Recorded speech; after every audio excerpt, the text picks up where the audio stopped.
আমি অনেক খুশি। প্রথম ম্যাচে আয়ারল্যান্ডের কাছে হারের পরে ম্যাচ শেষে উপস্থাপকের করা প্রশ্নের জবাবে একই বললেন অধিনায়ক লিটন কুমার দাস।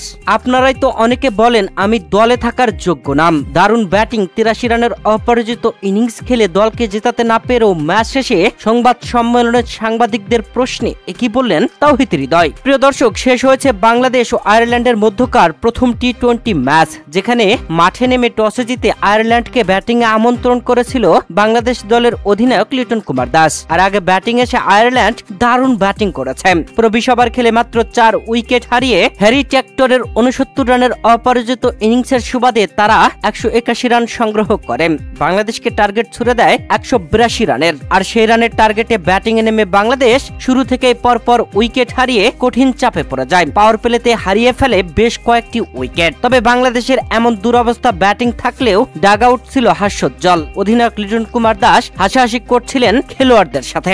প্রিয় দর্শক, ওপেনিং এ নামা তানজিদ তামিম করেছিলেন 2 রান, আরেক ওপেনার পারভেজ হোসেন ইমন করেছিলেন 1 রান। অনডাউনে ব্যাটিং আসা অধিনায়ক লিটন কুমার দাস করেছিলেন 1 রান। তারপরে ব্যাটিং আসা সাইফ হাসান করেছিলেন 6 রান। তবে এরপরে ব্যাটিং আসা তাওহিদ হৃদয় শেষ পর্যন্ত খেলেছেন। দীর্ঘদিন পরে 4 ছক্কার তাণ্ডবে ফর্মে ফিরেছেন তাওহিদ হৃদয়। তবে তার ফর্মে ফেরা হলেও দল জিতল না। শেষমেশ বাংলাদেশ পুরো 20 ওভার খেলে 9 উইকেট হারিয়ে 142 রান সংগ্রহ করে ম্যাচটি হেরে যায় 39 রানে। আর বাংলাদেশের বিপক্ষে 3 ম্যাচের টি-20 সিরিজের প্রথম টি-20 ম্যাচেই জয় তুলে নিয়ে উল্লাসে মাতে আইরিশরা। প্রিয় দর্শক, আয়ারল্যান্ডের দেওয়া টার্গেটে বাংলাদেশ ব্যাটিং এ 8ম ওভার শেষ হতে 4 উইকেট হারিয়ে ফেলে।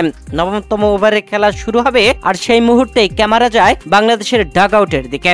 আর সেই চিত্রটা দেখে রীতিমতো অবাক ক্রিকেট প্রেমীরা।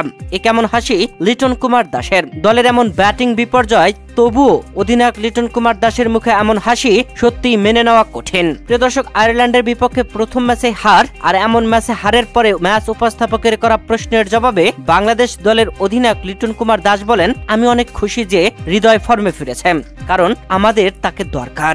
এছাড়াও লিটন কুমার দাস উপস্থাপকের করা প্রশ্নের জবাবে বলেন আমার মনে হয় বোলাররা ভালোই করেছে, বিশেষ করে মুস্তাফিজ। আমরা জানি সে কিভাবে বল করে। আরো ভালো বল করতে পারলে 20 থেকে 25 রান কমে তাদের আটকাতে পারতাম। চট্টগ্রামের উইকেট ব্যাটিং সহায়ক আমরা জানি। প্রিয় দর্শক, লিটন কুমার দাসের কথা মতোই যদি চট্টগ্রামের পিচ ব্যাটিং সহায়ক হয়ে থাকে, তাহলে বাংলাদেশের এমন কেন বাজে ব্যাটিং? এক তাওহিদ হৃদয় তো সব রান করেছেন, 83 রান করেছেন একাই। বাকি ব্যাটাররা এত বাজে ব্যাটিং করলো কেন? প্রিয় দর্শক, তাওহিদ হৃদয় দীর্ঘদিন পরে দারুণ একটা ইনিংস খেলেছেন। আর 83 রানের অপরাজিত ইনিংস খেলার পর তাওহিদ হৃদয় সাংবাদিকদের প্রশ্নে বলেন আপনারাই তো অনেকেই বলেন আমি দলে থাকার যোগ্য নাম। আমি যেখানে আছি আলহামদুলিল্লাহ ভালো আছি।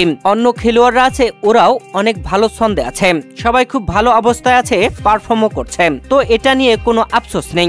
দিন শেষে দলই সবার আগে, তাই আফসোসের কিছু নেই। এটা জীবনেরই অংশ। চেষ্টা করি যখন যেখানেই সুযোগ পাই দলের জন্য যতটুকু সম্ভব অবদান রাখতে। পরপর উইকেট পড়া নিয়ে সাংবাদিকরা প্রশ্ন করলে তাওহিদ হৃদয় বলেন যখন শুরুতে কিছু উইকেট পড়ে গিয়ে ধস নামলো তখন তো স্বাভাবিকভাবে একটু সময় লেগেছে। পরে যেটা একটু আগেও পরিষ্কার করেছি যে আমি আর জাকের যখন জুটি গড়ছিলাম তখন ওই ছন্দটা আমাদের হাতছাড়া হয়ে গিয়েছিল। ওই সময়টা ম্যাচের নিয়ন্ত্রণ আমাদের দিকে আসছিল বা আমরা সেটা তৈরি করেছিলাম। ওখান থেকে যদি আমরা একটা বড় জুটি গড়তে পারতাম তাহলে খেলাটা অন্যরকম হতে পারত। এখানে অবশ্যই উইকেট অনেক ভালো, ওরা ভালো খেলেছে, আমরা ভালো করতে পারিনি। এখানে তো কোনো অজুহাত দিয়ে লাভ নেই। আমরা নিজেরাই আমাদের এক্সিকিউশনটা ভালো করতে পারিনি।